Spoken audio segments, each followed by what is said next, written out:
This is Nightline and I'm Lena Hassanel. The top stories. 2 men with parang arrested for attempting to enter Istana Negara. And Ulu Tiram police station attack. Suspect a lone wolf.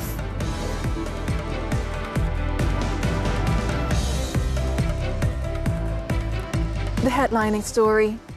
Police have obtained a remand order against 2 men who were nabbed for attempting to enter Istana Negara with a parang in their car on Friday. The duo were remanded until May 21st to facilitate police investigations into the case for criminal trespass and possession of an offensive weapon. Kuala Lumpur Police Chief Datuk Rusdi Muhammad Isa said the 2 suspects were stopped at about 4:40 p.m. while trying to enter Gate 3 of the palace in their car. The men, both locals aged 29 and 37, claimed they wanted to meet the Yang di-Pertuan Agong, Sultan Ibrahim. Checks on the suspect's vehicle led to the discovery of a parang, and they were subsequently apprehended. Urine tests showed that both suspects, who work as a construction labourer and food delivery rider, tested negative for drugs. The case is being investigated under the Penal Code and the Corrosive and Explosive Substances and Offensive Weapons Act. Authorities also urged the public not to speculate or spread any unverified news related to the case. The suspect behind the attack on the Ulu Tiram police station in Johor Bahru early Friday morning, which killed 2 policemen, was a lone wolf. Home Minister Datuk Sri Saifuddin Nasution said the suspect, a 21-year-old Malaysian, is believed to have acted alone and is not a member of Jemaah Islamiyah, JI, or linked to any other extremist group as previously stated by the police. Speaking at a press conference on Saturday, Saifuddin said authorities came to the conclusion after 46 individuals were interviewed by the police as part of their investigation into the attack. Kita dapati buat peringkat awalan ini bahawa penyerang ini bertindak bersendirian. Ya, kita panggil lone wolf istilahnya. Ya, of course dia driven by certain motivation yang dia faham lah, sebab dia tak bercampur orang. Ya. Dan kerana itu kita boleh buat kesimpulan awal daripada temu bual kita dengan individu yang kita panggil bahawa establishnya adalah tindakan itu berupa tindakan bersendirian, ya, tindakan yang terpisah daripada satu, orang nak kata satu misi besar ataupun satu kumpulan terancang, itu tak ada. Saifuddin, however, did not disclose the motive for the attack pending the ongoing probe into the incident. The minister also urged the public against speculating on the case, stressing that public safety was the police's top priority. He also gave his assurance that the JI movement in the country is still under control, adding that the police have certain approaches in place, including a database to keep track of them. Saifuddin stated that authorities also continually conduct surveillance on former organised or militant group members who were previously detained and released. In the 2:45 a.m. attack, Constable Ahmad Azhar Fahmi Azhar and Constable Muhammad Shafiq Ahmad Said, aged 22 and 24, were killed by the suspect, who broke into the Ulu Tiram police station. The suspect was later shot dead during an exchange of gunfire with police. Another policeman, Corporal Muhammad Hasif Roslan, was also injured in the incident. Meanwhile, all 7 individuals remanded in relation to the Ulu Tiram police station attack are Malaysians. Inspector General of Police Tan Sri Razaruddin Hussein clarified that there were no Singaporeans among those remanded, contrary to media reports on Saturday. Earlier, Johor Bahru Magistrate Hidayatul Syuhada Samsudin granted the 7-day remand order against the 7 individuals until Friday to assist police investigations into the attack. She did so after hearing the remand application by the police on all the suspects at the Sri Alam District Police Headquarters. The suspects placed under remand include 5 members of the suspect's family, aged 19 to 62, and 2 college students aged 21 and 22, who were also at the scene of the incident. The case is being probed under the Penal Code for murder.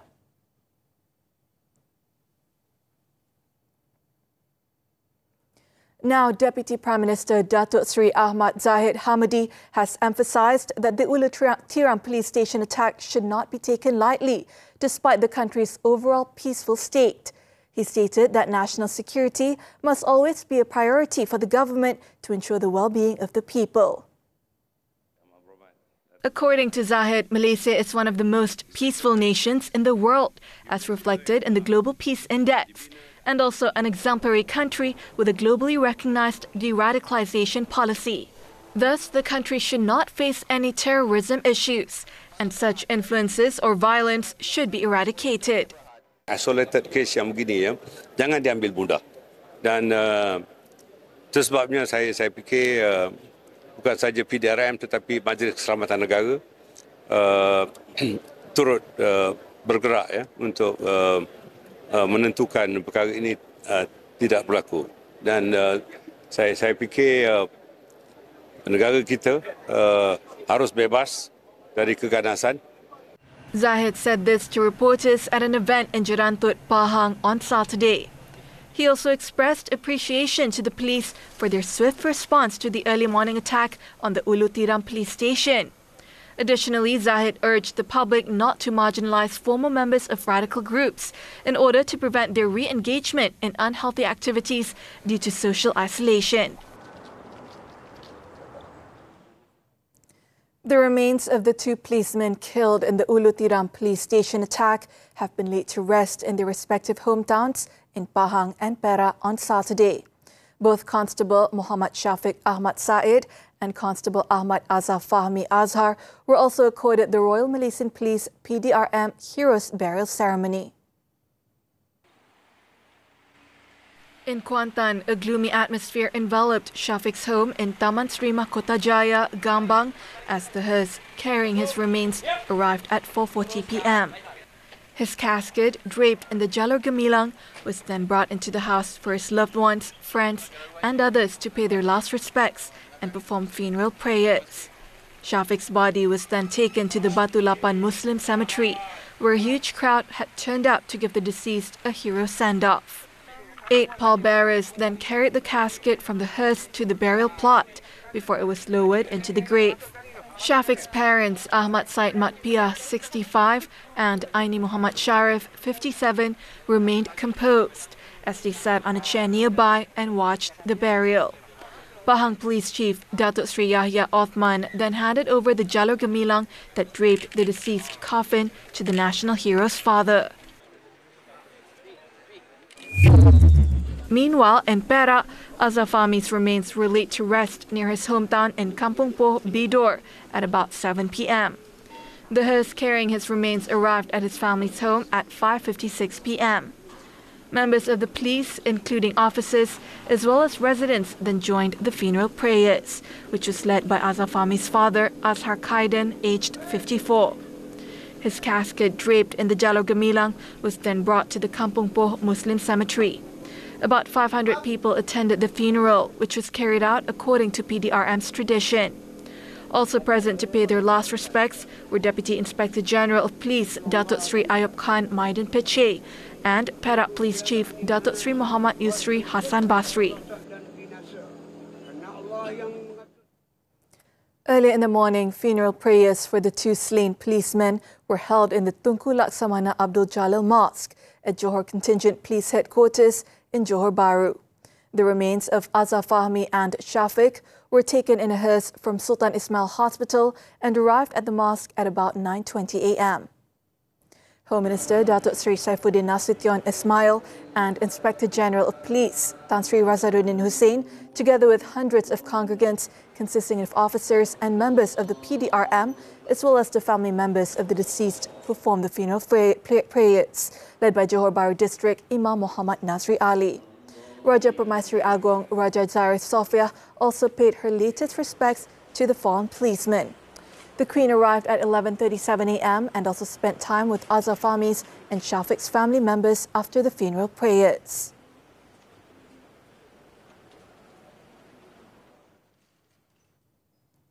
Raja Permaisuri Agong Raja Zarith Sofia also visited Corporal Muhammad Hasif Roslan, the policeman who was injured in the attack on the Ulu Tiram police station. According to a post on the Yang di-Pertuan Agong Sultan Ibrahim's official Facebook page, the Queen visited Hasif, who is undergoing treatment at Sultan Ismail Hospital in Johor Bahru. Upon arrival, Her Majesty was greeted by Johor Menteri Besar Dato' Onn Hafiz Ghazi and State Secretary Tan Sri Dr. Azmi Rohani. Raja Zarith Sofia also presented Their Majesty's personal contribution to Muhammad Hasif and chatted with his wife.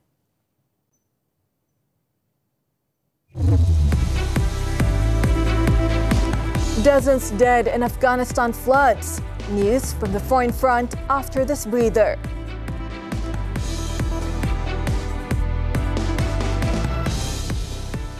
Perhatian semua warga Kuala Lumpur, hati-hati dengan 4 wajah penjenayah ini. Saya tunjuk lu putih gangster sekarang sama gua mau tengok, tunjuk lah. Jangan sampai anda semua disengat. Duit punya pasal kau nak lawan dengan aku, Jai. Kasih mati nari satu kali. Selamatkan diri anda daripada KL Gangster. Ahad ini 9 malam. Ini KL gua pegang.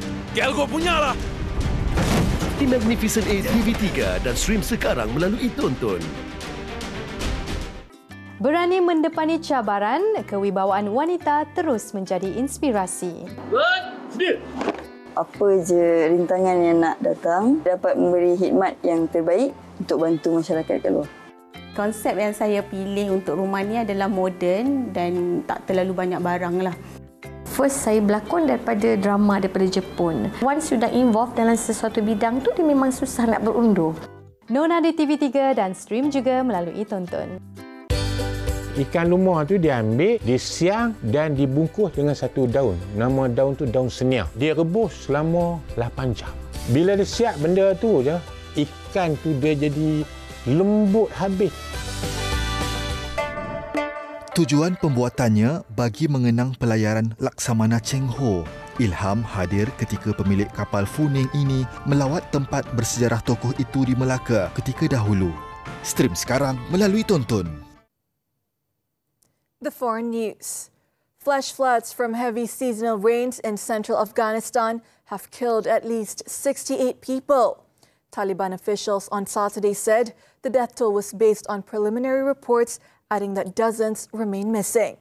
According to spokesman for the provincial governor, Abdul Wahid Hamas, 50 people were reported dead in the hard-hit western province of Ghor, while 18 people in the northern province of Faryab were killed as of Saturday. In the rain spell that began on Friday, officials said 2,000 houses in Ghor province were completely destroyed, 4,000 partially damaged, and more than 2,000 shops were underwater. Meanwhile, the United Nations Food Agency, in a statement, said the province was the most affected by the floods, where 2,500 families were impacted. The statement added the World Food Programme assessment teams are on the ground to deploy assistance.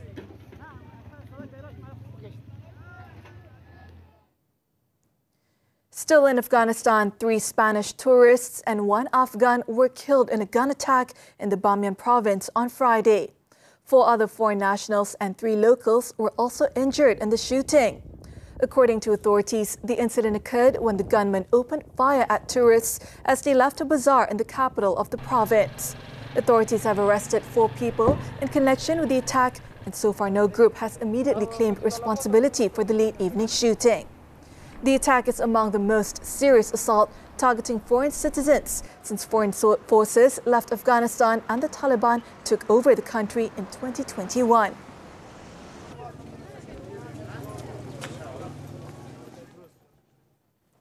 Iran on Saturday hanged at least 7 people, including 2 women, as the Islamic Republic further intensified its use of capital punishment.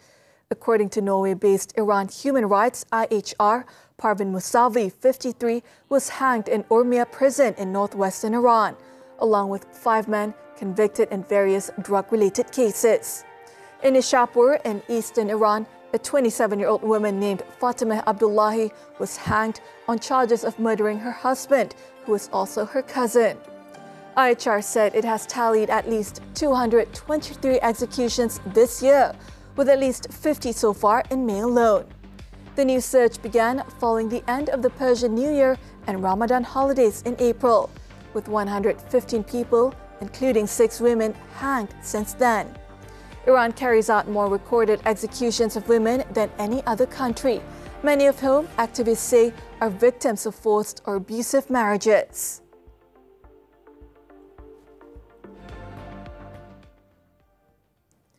One more person has been killed in France's Pacific Islands territory of New Caledonia as security personnel tried to restore order, taking the death toll from nearly a week of unrest and looting to 6. French security forces reported the 6th fatality on Saturday following armed clashes over France's plan to impose new voting rules that could give tens of thousands of non-Indigenous residents voting rights. The person was killed in an exchange of fire at a barricade at Cala Gomen, while 2 people were seriously injured.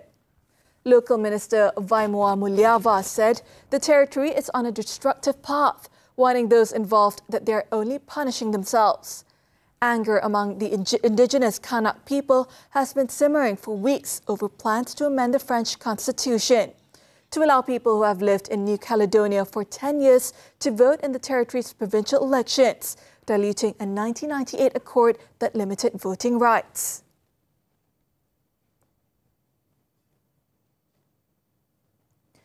Philippine President Ferdinand Marcos Jr. on Saturday said the country will vigorously defend what is theirs, in a thinly veiled reference to mounting tensions with China over maritime disputes. In a speech to graduating military cadets, Marcos said the conduct against intruders disrespecting Philippine territorial integrity will be guided by law and their responsibility as a rules-abiding member of the international community. He also added that against intruders who have been disrespecting their territorial integrity, they will vigorously defend what is theirs. He did not, however, identify the intruders, but Manila and Beijing have been escalating standoffs in the South China Sea, including China's use of water cannon that resulted in injuries and property damage, a military-grade laser directed at Philippine vessels, and what the Philippines calls dangerous maneuvers in the disputed waterway.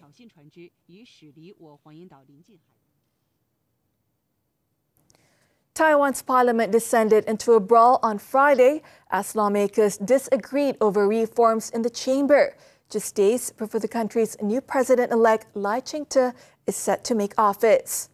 According to media reports, the scuffle between the MPs broke out when the parliament was set to debate a proposal to give lawmakers more power to oversee the government's actions. The opposition Kuomintang KMT and Taiwan People's Party TPP wants to give Parliament greater scrutiny powers over the government, including a controversial proposal to criminalize officials who are deemed to make false statements in Parliament.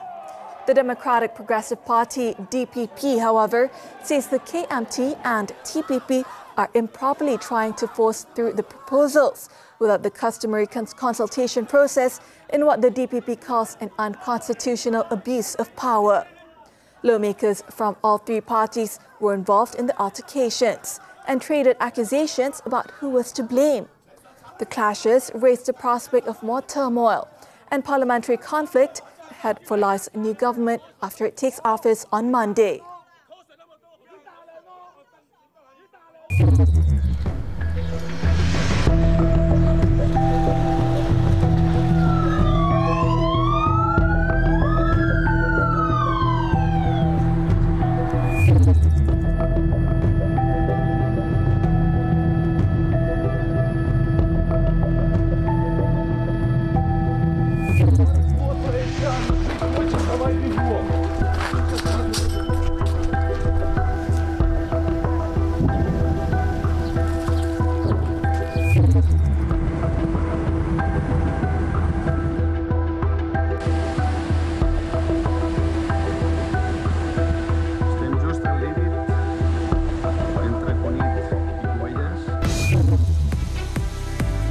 Zijia on track to clinch first title.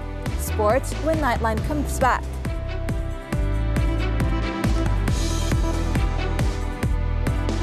Saya nampaklah perubahan pada suami. Sekejap dia ingat, sekejap dia jadi lupa, sekejap tiba dia jadi marah. Sejak kan tiba-tiba dia menangis. Keadaan dia untuk pulih ambil masa juga. Tapi tak tahu bila lah. Bila doktor CT scan yang doktor terangkan pada saya, ada sikit kecederaan pada otak dia. Pencalonan baru Muzik 39 minggu ini.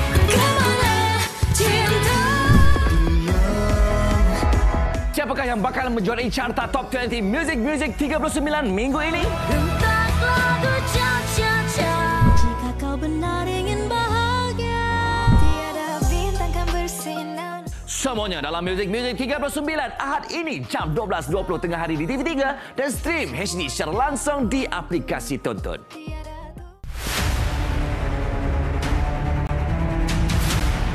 Kejadian jenayah yang menggemparkan negara. Payah tarik anak kita tak apa. Patut pun jenis roya-roya tu. Pasti pun orang hari lah lagi tengok anak kita letak dalam kereta. Buka je nampak beg duit dengan cincin ada atas meja. Kita tak jatuh. Saksikan 40 jenayah gempar dalam 999 sepanjang Mei dan Jun ini di TV3 dan stream sekarang melalui Tonton. We're back with sports, the Super League. 3 matches were played on Saturday night.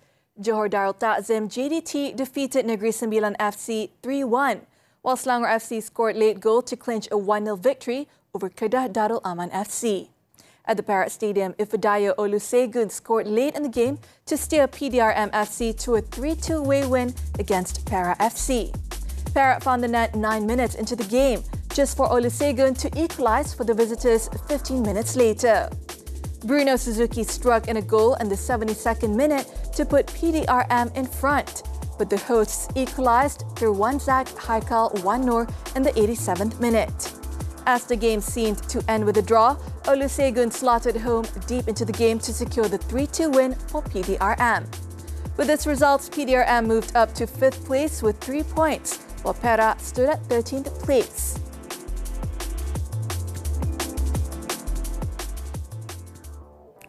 On to badminton, the 2024 Thailand Open. National men's shuttler Lee Zijia is just 1 match away from capturing the crown after defeating Taiwan's Cho Tin-Chen in the semi-finals on Saturday. On his route to reaching his first final of the season, the world number 10 clawed back from a set down to see off the Taiwanese shuttler 18-21, 21-12, 21-13. The win also sees the 26-year-old independent shuttler level his head-to-head record against the world number 14 to 5-all. Zijia will face world number 27 Angus Ng of Hong Kong in the final on Sunday. Given his current form and confidence, the Olympic-bound Zijia is favourite to beat Angus for his first crown of the season. Moving on to tennis, the 2024 Italian Open.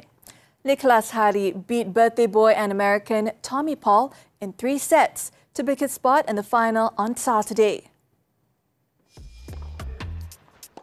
The Chilean claimed the biggest win of his career, defeating Paul 6-3, 6-7, 6-3 in 2 hours and 44 minutes to advance to his maiden ATP Masters 1000 final. The 28-year-old who beat 6th-seeded Stefanos Tsitsipas in the quarterfinals will meet Germany's Alexander Zverev for the title. Earlier, former champion Zverev ended Chilean Alejandro Tabilo's unbeaten run to reach the Rome final for the 3rd time. The world number 5, however, had to fight back from a disastrous start to beat the Chilean 1-6, 7-6, 6-2 in a match that lasted for more than 2 hours.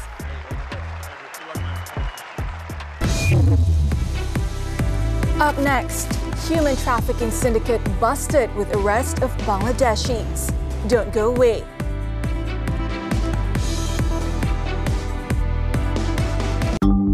Bila saya dah jadi ketagih-ketagih, sehari saya pernah post 10 video. Pernah rasa takut ketinggalan atau FOMO? Tangan dah menggeletak, you dah rasa stres, you dah rasa tertekan sebab phone is not with you. Golongan muda tak sop dengan trend media sosial sehingga memberi impak kepada kesihatan mental. Seingat saya time tu memang ada dah rasa ingin bunuh diri lah.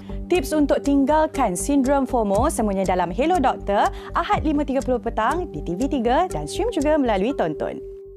Perhatian semua warga Kuala Lumpur. Hati-hati dengan 4 wajah penjenayah ini. Saya tunjuk lu peti gangster sekarang sama gua. Gua mau tengok. Tunjuk lah. Jangan sampai anda semua disengat. Duit punya pasal kau nak lawan dengan aku, Jai.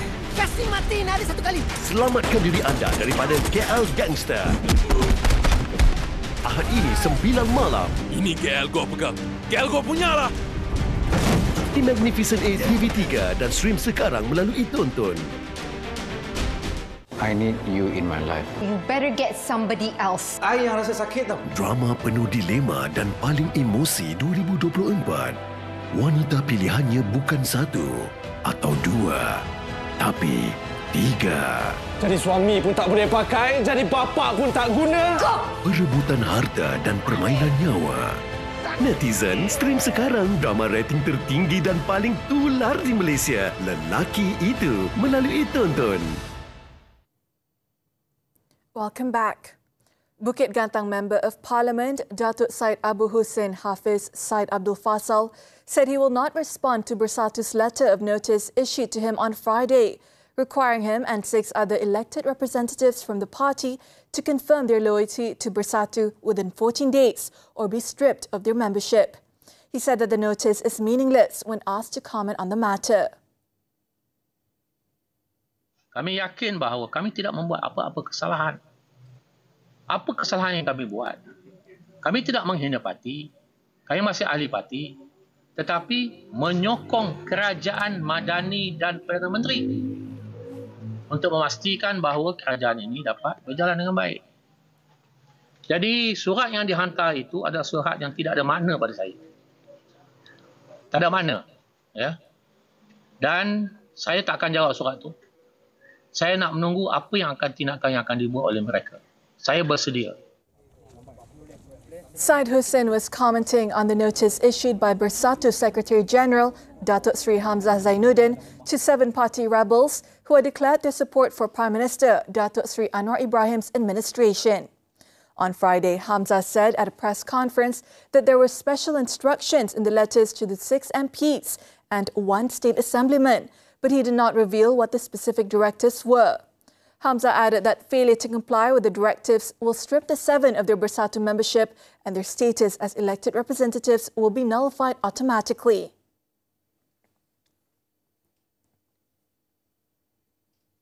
Meanwhile, Labuan MP Datuk Suhaili Abdul Rahman claims he has been sacked from Bersatu. He said he had received a letter from the party on Friday night stating he has been stripped of his Bersatu membership after taking the party to court last year. Suhaili added that the action against him was taken in accordance to Clause 10.26 of the Bersatu Constitution, whereby a party member will have his or her membership revoked if he or she brings any party matters or those concerning party membership to court. He also said that he will stick to his decision to support Prime Minister Datuk Sri Anwar Ibrahim's administration.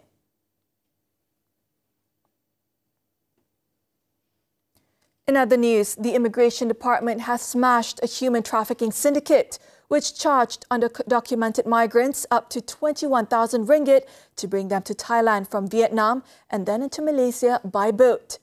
Immigration Director General Datuk Roslin Jusoh said the syndicate was busted in a raid at a residential building along Jalan Sultan Ismail in Kuala Lumpur on Thursday, which saw the arrest of 8 Bangladeshis.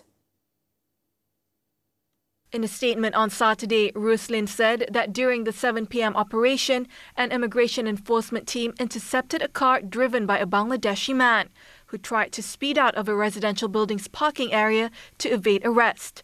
2 undocumented Bangladeshi migrants inside the car were also nabbed, along with a 33-year-old suspect who was believed to be a transporter.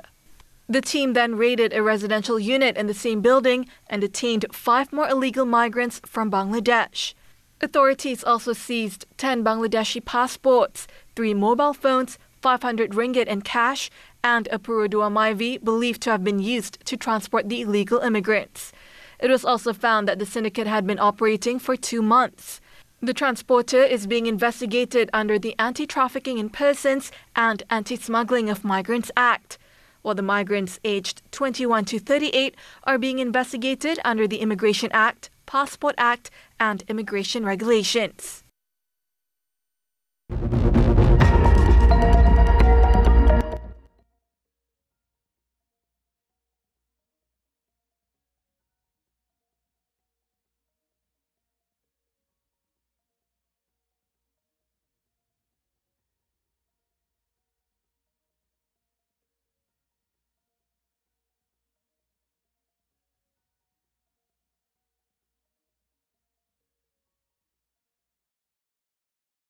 To wrap up Nightline this time around, let's take a look at the 2024 World Lion and Dragon Dance Championship, hosted by Indonesia with at least 550 athletes from 10 countries participating. With that, I'm Nana Hassanel. Thank you for tuning in and be well, Malaysia.